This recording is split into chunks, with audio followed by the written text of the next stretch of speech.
Hello, everybody. This is Ralph Martin, and I am the founder of rjqualityconsulting.com. And in this video, I want to talk about a step-by-step guide and video walkthrough of how a laboratory would become ISO 17025 accredited. So, if you are looking to prepare your lab for ISO 17025 accreditation and obtain your accreditation certificate, this would be the video to watch. I am a certified ISO 17025 auditor, and I know a thing or two about this process. I do know what the accreditation body's auditors are looking for because I am one. So I think you'll find this video adds a lot of value, and I will walk through the process literally step by step. So right now, I am on my latest blog post entitled ISO 17025 Accreditation, a step-by-step guide and video walkthrough. And once I'm done with this video, I will, of course, embed it into this blog post. And if you are watching this video on YouTube or came across it from another source besides this blog article, then what you want to do is click on the link below in the description box to read my full blog article on this subject matter, and you'll get a lot of value from it. And while you're there, go ahead and subscribe to my YouTube channel. I do a lot of videos as it pertains to ISO 17025 and other standards. So I have been in the quality assurance field for over 30 years now. So I do have quite a bit of industry knowledge. And of course, based on my auditor experience, I think I can offer your organization quite a bit of value. So first of all, as you're wanting to achieve ISO 17025, it is a significant milestone for a laboratory, not only because it is good practice for your laboratory to adhere to these guidelines, but it also holds a lot of commercial value for your potential customers that may want you to be ISO 17025 accredited. So what I'd like to do is kind of go through this article. First of all, why ISO 17025 accreditation? Why does it matter? And how would you go about getting certified? So basically, ISO 17025 is an internationally recognized standard for testing and calibration laboratories. Whether you are providing calibration testing or calibration to your clients, or if you are providing testing for your clients or you're a sampling laboratory, the standard is literally for one of those three types of laboratories. It does ensure compliance with international quality standards. All of the participating countries within what is known as a mutual recognition agreement all believe that ISO 17025 is the go-to standard for laboratory data calibration and testing. So, it is an internationally recognized standard.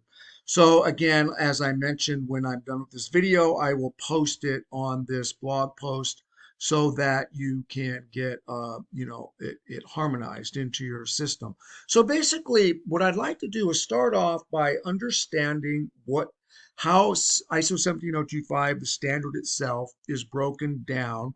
And what I oftentimes do in all my videos is I go right to the source, the actual ISO 17025 standard, to show you the requirements. Don't just take my word for it. You can also look at the standard itself, which very clearly outlines the ISO 17025 requirements. But basically, the requirements are broken into two major uh, categories, if you will. One is the management requirements. The other one is the technical requirements. The whole standard could be broken down into really these two areas. In fact, the 2005 version of the standard had section 4, which was management requirements, and section 5, which are technical requirements. The 2017 version of the standard, which is the latest version, has the clause elements broken up into sections 4, 5, 6, 7, and 8. And I'll go over those sections for you. But in this video. You want to kind of look at management requirements, technical requirements. Management requirements are typically within sections 4, 5, and 8 of the standard, and the technical requirements are typically in sections 6 and 7 of the standard.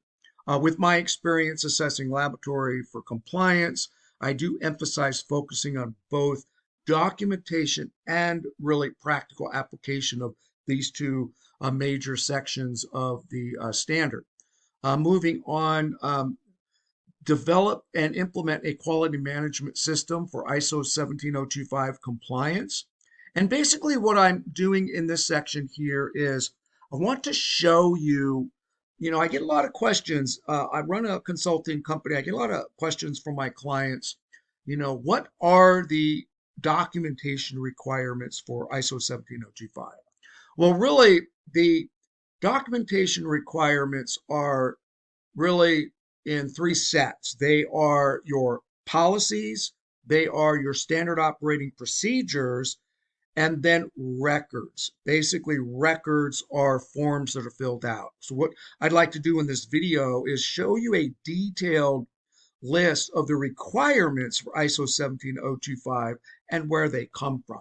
So first of all, although a quality manual is technically not a required document for ISO 17025, it used to be in the 2005 version, but in the 2017 version, they took that requirement out. However, is a quality manual a good thing to have? Yes, it definitely is for a plethora of different reasons. One being it is easier to do a gap analysis for your quality management system if you have a quality manual that you can point to.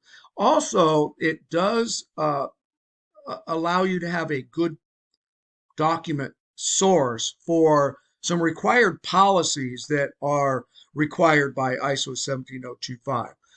For example, an impartiality policy, a confidentiality policy, quality policy, and quality objectives. Those are policies that are required by ISO 17025. The auditors will be asking you for these.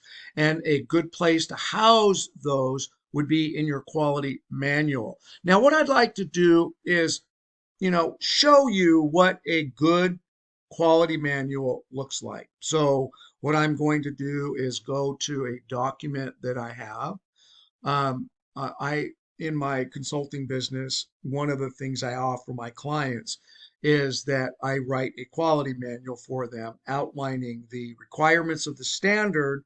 And it's a good way for the laboratory to point to the required procedures that are required for ISO 17025, which I will go back to. So forgive me if I'm bouncing back and forth between these documents, but I believe it offers you quite a bit of value if you can actually see what these things look like.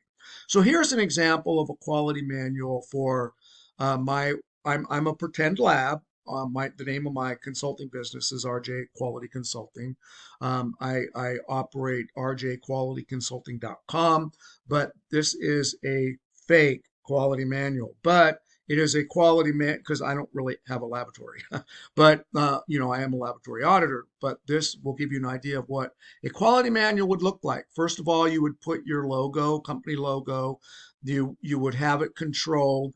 It would be your quality manual. You would have some kind of indication that this quality manual and your address, who the laboratory director is, quality manager's responsibility, and kind of things like that. And then you'll notice that in the table of contents, it would be a good idea that your quality manual is structured in the same clause element sequence as the standard itself. For example, Section 4.1 of the standard is all about impartiality, and so should your quality manual. Section 4.2 is all about confidentiality. So should your quality manual. Unless you adhere to another standard like ISO 9001, and you might want to put both elements into your quality manual. But I actually have a way of doing that because there is some overlapping requirements between the two standards. Clause number 5 is structural requirements. Clause number 6 is resource requirements. Clause number 7 is process requirements. Clause number 8 is management system requirements, and so forth. So it starts off with, what I would refer to as policy. So here is an example of what an impartiality policy embedded in a quality manual would look like.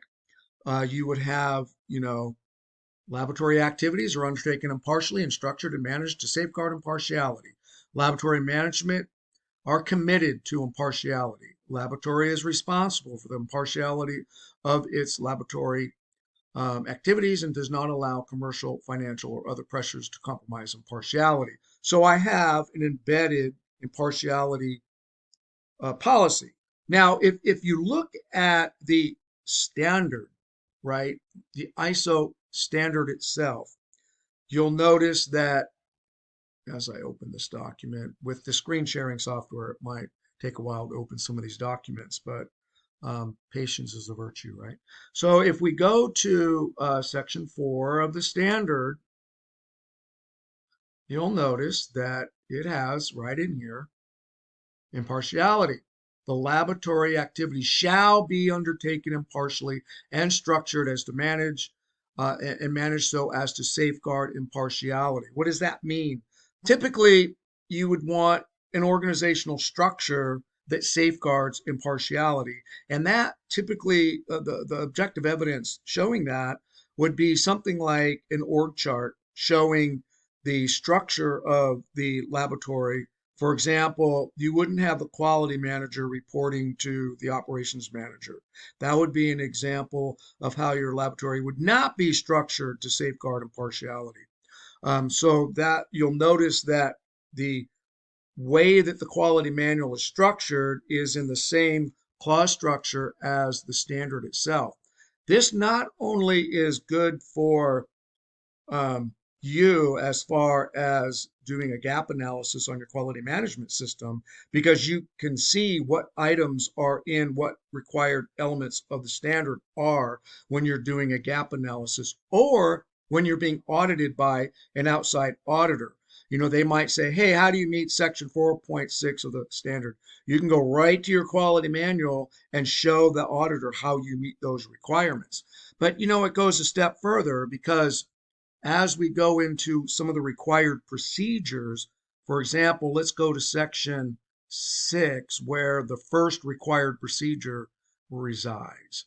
So section 6.2, for example, I have procedure MSP-6.2.5 personnel documents how the laboratories determine competence requirements, selection of personnel, training of personnel, and so forth. This is a required procedure. So if you don't believe me, section 6.2.5 of my manual corresponds to section 6.2.5 of the standard.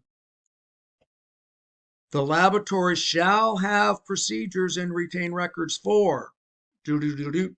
So in my quality manual, I basically indicate that my required procedure that meets that requirement is MSP-6.2.5. So that is the required procedure. I'm not going to go through this whole quality manual, but I wanted to give you an idea of how important it is to have a quality manual that has all the clause elements of the standard and references the procedures that meet the requirements of the standard, so you know what your procedures are. Later on, when I get to the internal audit checklist, you'll see what I mean when we start defining these things. So let me go back to the blog post. So what I'd like to do is take you back to, so also in this documentation requirements, there are required operating procedures that document how tests and calibrations are performed. And these are the required procedures outlined in the standard. I got these directly from the standard, where you would see something verbiage like the laboratory shall have a procedure for ... and that procedure shall include A through H. That's typically how the wording of the standard is for each of these sections. So in this blog article, I'm outlining what the required procedures are for ISO 17025. This is required documentation.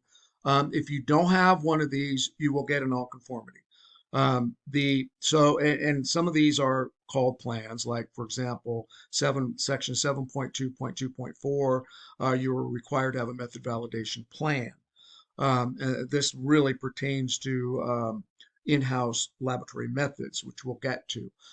So that is very important. And also you'll notice, it's good to have a document control system to ensure consistency in documentation. You want to have a nonconformance and corrective action system to identify and resolve issues. And then you want a training program to ensure personnel competency and compliance with ISO 17025. I want to emphasize this compliance thing because if you notice, the title of the standard, General Requirements for the Competence of Testing and Calibration Laboratories. So this is really, important because that is, what it's all about. So that is, trying to get back to my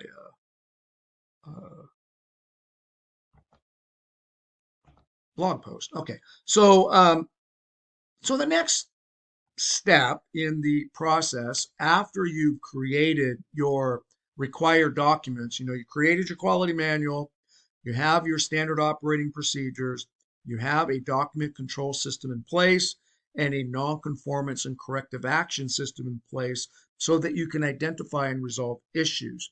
I'll show you what that looks like in a minute. A training program you need to have to ensure personnel competency and compliance with ISO 17025. This goes hand in hand with this section 6.2.5 personnel and training procedure. As an assessor, I have firsthand information on how accreditation bodies assess QMS effectiveness. And the first thing they're going to want to do is look at your required procedures in your quality manual. Then what you want to do is conduct an internal audit and gap analysis for your system. This is a requirement because the accreditation body is going to want to see your internal audit records prior to coming out to audit your lab. This is one of those documents that is a requirement in addition to a management review being held where you show the accreditation body your management review meeting minutes. So those are two documents that are not suggestions. They are required before they'll even come out and audit you. So you want to perform an internal audit and gap analysis. It's crucial in assessing your laboratory's state of ISO 17025 compliance. This step ensures that your ISO 17025 internal audit checklist is complete. So what's an internal audit checklist? It really is all of the clause elements in the standard in the form of a checklist to make sure that you meet the requirements of the standard, and in fact is a requirement for your internal audit program. Don't believe me? Look at the standard. So if you go to section 8.7, I believe, 8.7, 8.8. The laboratory shall conduct internal audits at planned intervals to provide information on whether the management system, A, conforms to the laboratory's own requirements and the requirements of this document, meaning the standard. So what that means is, and I'm going to show you what I've come up with, and your accreditation body will do a very similar to this. This is an internal audit checklist. I offer this free checklist on my website at rjqualityconsulting.com. You could fill out the form and I'll give you this checklist. But basically, this is how to use this checklist to conduct an internal audit gap analysis, how to use the checklist. I give examples. There are and this is where our quality manual comes into play. So for each of the clause elements, at least one time, if you want to train a quality manager, to your quality management system, have this do this exercise, have him or her do this exercise at least once. You want to go through this checklist, identify for every clause element an upper level document that says that you meet this requirement. That's a statement, for example, in the quality manual that says, we do this. Then you want the lower level document that describes how you do this. And then objective evidence showing that you, in fact, do this. Now, not every clause element will have item number 3 because item number 2 is the objective evidence. So in this checklist, I give you an example of how this works. Section 6.4.3, does the laboratory have a procedure for handling, transport, storage, use, planned maintenance of equipment? Section 6.4.3 of the quality manual says I have a procedure, basically. My procedure is LAB-SOP-EQ, and my objective evidence is I have an equipment log that lists all my equipment. So if you do this exercise and do these 3 things for every clause element of the standard, you now know how you meet all of the clause elements of the standard. And what I mean by once, you just do this one time, because you'll notice this checklist is very lengthy. It's, 52 pages. But if you did that once, you will know what clause elements, what your documentation meets the requirements of the standard. Then every year when you have an internal audit, you just put the current document that you reviewed that meets the objective evidence requirements. So that being said, this is an internal audit checklist that takes every clause element, converts it to a question. Here's your objective evidence. You either conform or you do not conform. And here's, the objective evidence. Everywhere I have listed objective evidence is required. If you have an NC and you don't have this documentation, then you've identified a gap. You add up all your gaps, you do a gap assessment, and then you go to the next step, which really is to address your gaps, right? You want to address your gaps once you've gone through this exercise, which, as you see, could be a quite lengthy exercise. So once you do this gap analysis using that checklist, you would update your procedures and documentation to align with the standard using this checklist, conduct any additional training sections to train the people on any of the changes you did on your procedures, ensure that you have calibration and maintenance documentation to support your laboratory equipment, and then any ideas on improving record keeping practices to demonstrate traceability and compliance. Then next, you want to develop a proficiency testing plan. Your accreditation body is going to require that you submit to them a 4-year proficiency testing plan with the first year's proficiency testing result. So you want to submit your 4-year plan outlining your participation in external proficiency testing programs, and provide PT results for the first year as evidenced by whatever you tell the accreditation body you're going to do in year 1. And then you want to establish an ongoing system. So what does this form look like? I'm going to show you. There's a form called a proficiency testing plan, which the accreditation body I happen to work for uses. They all do. I mean, Perry Johnson, ANAB, A2LA, they all use this same format. I happen to do audits for Perry Johnson. So this is an example of a 4-year PT plan. You would put in your current year, your first year of accreditation, subsequent 4 years. Then when the 4th year is up, you create a new plan. What does this look like as an example? They give you an example of a calibration laboratory, for example. You might have 4 tests on or 4 calibration items on your scope. You're going to do outside micrometers first year. You're going to do Rockwell hardness tester second year. And then your expectation would be that you would provide the PT results for the year you're being accredited for. That is for calibration laboratory. For testing laboratory, it might be something like, EPA test method for lead we'll do in first year, and you'll show the PT results for that. And you will submit this 4-year plan to your accreditation body. So that would be the next step in accreditation. Then you want to conduct a management review meeting. A management review ensures that the quality system is effective and continually improving, and it should be conducted at least annually. And you'll need to do a management review prior to your accreditation body coming out to audit you. It'll show things like a review of your internal audits, an analysis of your nonconformities and corrective actions, discussions of customer feedback, and evaluation of effectiveness of personnel training. In fact, there's more.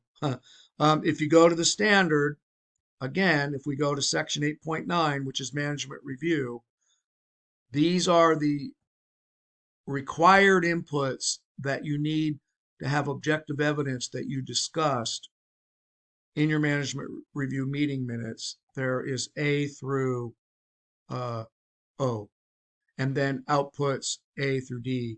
So you want to make sure you have changes in internal and external issues, fulfillment of objectives, suitability of policies and procedures, status of actions from previous management reviews. If it's your first one, you'll just say, this is our first management review. Outcome of recent internal audits. That's why you have to have an audit gap analysis prior to management review, and your corrective actions maybe that came out of the internal audit and other corrective actions. And all of these required inputs need to be in your management review meeting minutes that you give to the accreditation body. Then once you've done that, you want to schedule and prepare for your ISO accreditation audit. They will do a document review, an on-site assessment, and then they will give you nonconformities most likely, and then you will correct those nonconformities prior to them issuing you your accreditation certificate. So that's kind of how that works. And then, of course, once you obtain your accreditation certificate, you want to maintain your compliance. You'll have to do an internal audit every year. You'll have to do a management review every year. And of course, the expectation is that you will present your PT results for that year that you're being audited. So basically how the accreditation process works is that your initial accreditation certificate is good for 2 years. So every 2 years, you will get a reaccreditation assessment. On the odd years, you will get a surveillance assessment. So basically, every year you're going to be audited. And the expectations are they're going to want to see your management review, they're going to want to see your internal audit and your current PT 4-year PT plan along with that year's PT results. So that would be the expectation every year, along with your policies and procedures. So achieving ISO 17025 accreditation is a journey. It does require careful planning and structured implementation. I've gone through, if you read through this blog article step by step, you'll see what the requirements are. And my final thoughts, I do run a consulting business. I do offer a free 45-minute consultation. And during that free 45-minute consultation, you can ask me anything. It's yours. You basically fill out a form, you click here, you get to my calendar, you book an appointment, and I will walk through anything you want me to as it pertains to quality. I have a list of standards. If you're interested in ISO 9001 or ISO 13485 or any of the other standards, you can just insert into my Calendly schedule what standard you're interested in. And then you'll be able to watch this video once I publish it. And then to read more, I have another article directly on how to implement ISO 17025.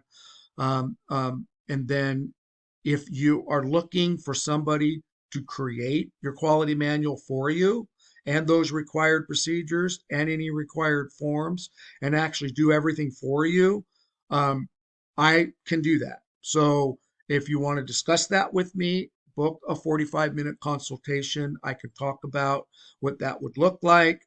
And I basically guarantee that you'll be able to pass your accreditation audit by your accreditation provider.